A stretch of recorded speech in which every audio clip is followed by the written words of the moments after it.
After almost an entire year standing but not operating, Doomsday Destroyer, the Intamin suspended twin hammer thrill ride located in the DC Supervillains Unleashed area at Movie World, has finally met its, dare I say it, Doomsday? The future of the attraction has been up in the air, or should I say stuck on the ground, for the last few years now. After a sporadic burst of unexpected closures and maintenance periods, as well as changes in operations due to guest feedback, many people have become confused and concerned about what exactly is going on. And with very little information from Movie World or Village Roadshow themselves, except for claims that changes in operation were due to guest feedback, things have become even more ambiguous. Doomsday Destroyer originally opened in 2016, along with the DC Supervillains Unleashed precinct. The area featured interactive elements which were accessible via purchasing some kind of keycard which you would scan on different devices. This would allow you to play games themed to various DC supervillains. DC Supervillains Unleashed is located in the plot of land where the old Western Village used to be, and at the time of opening it was a really great addition to the park because Movie World was kind of missing another thrill ride, especially a flat ride. They didn't really have anything like that, and the interactive elements, although now don't even work and seem a bit old school and outdated, were actually kind of ahead of their time when you think about it. If you look at parks now like Universal Studios with Super Nintendo Land, which relies heavily on these interactive games that guests play, this was actually quite ahead of its time.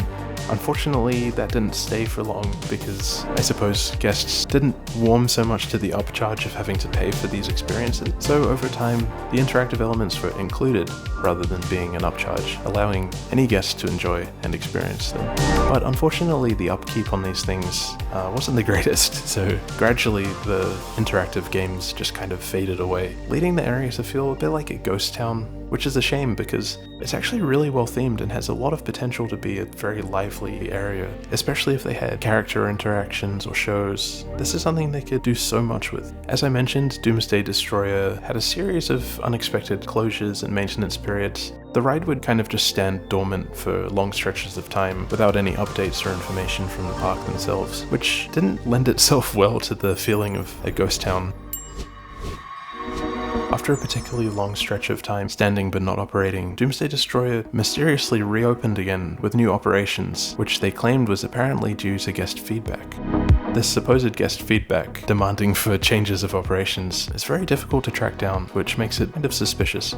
Although the ride was reopened, myself as well as other people would perhaps say that the ride wasn't fully opened because now rather than featuring the full cycle, it only made half a cycle. So rather than doing a full inversion, it would only go up halfway, which was kind of bizarre. The ride capacity was also shrunk down, meaning that they could only fit about half as many guests as usual on the ride, so this made the operations and wait times pretty unbelievable. As well as this, Doomsday was only open for a certain number of hours during the day. Perhaps this is due to some guest feedback. Eventually, Doomsday Destroyer went down for another unexpected period of maintenance, and as I said, it has been standing but not operating for almost a year, until mysteriously the ride disappeared. That's right, it's gone. No announcements, no information, no updates, it just vanished. They started tearing it down very quickly over about a week or so. There's no Doomsday Destroyer, just an empty ride footprint and a very eerie precinct with very few effects working, which begs the question, do they have something lined up? Who knows? Movie World recently opened the new Wizard of Oz precinct to mixed reviews, which features some excellent theming, some new rides, but overall is a little undercooked in some areas, which has added to the feelings of concern about the future of Doomsday, if any future at all, and the DC Supervillains Unleashed precinct. It's a strange contrast because down the road at Dreamworld, one of their iconic flat rides, the Claw, has also closed, but the contrast in approaches by the two parks couldn't be any more different.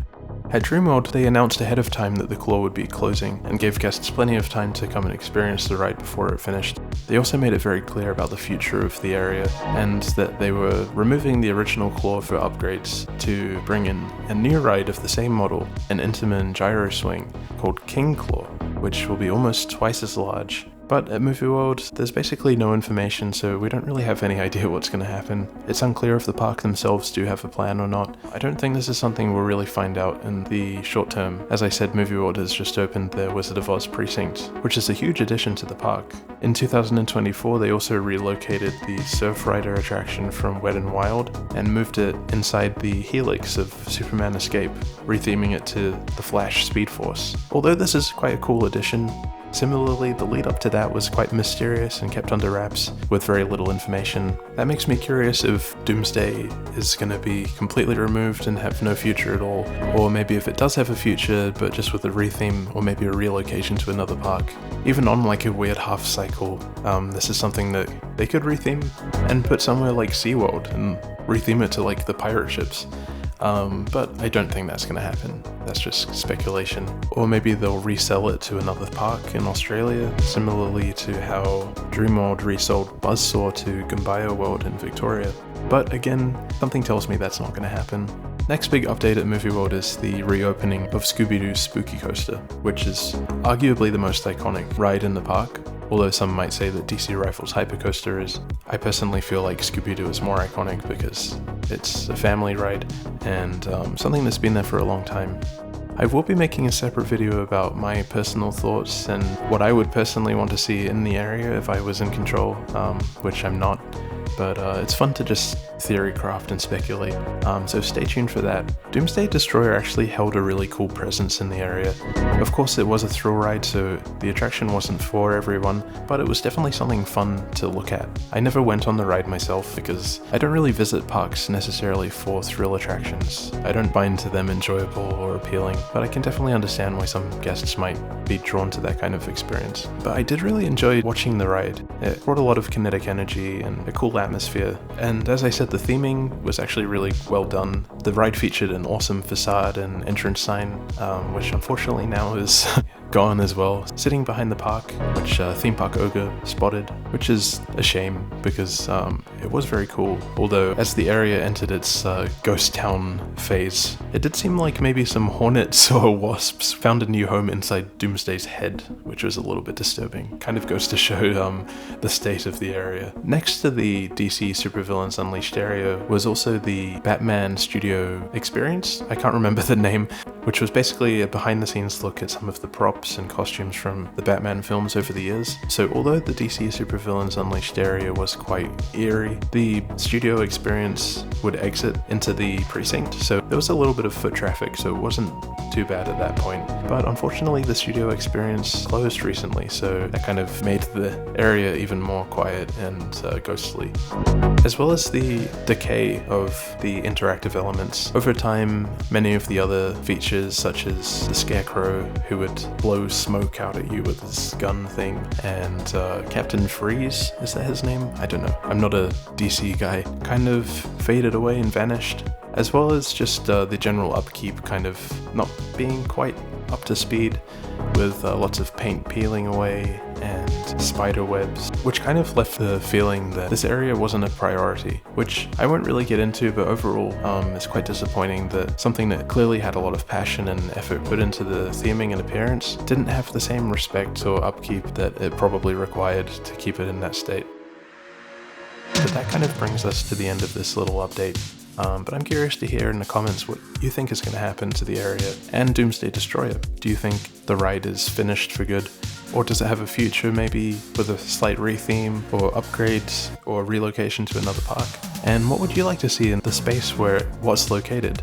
Do you think they should tear down the DC Supervillains Unleashed area? Or maybe you think they should put in a new flat ride or small coaster to fill the space? Let me know in the comments, and if you enjoyed this video, feel free to leave a like or a friendly comment. If you want to see more content like this, subscribe, and I'll see you next time.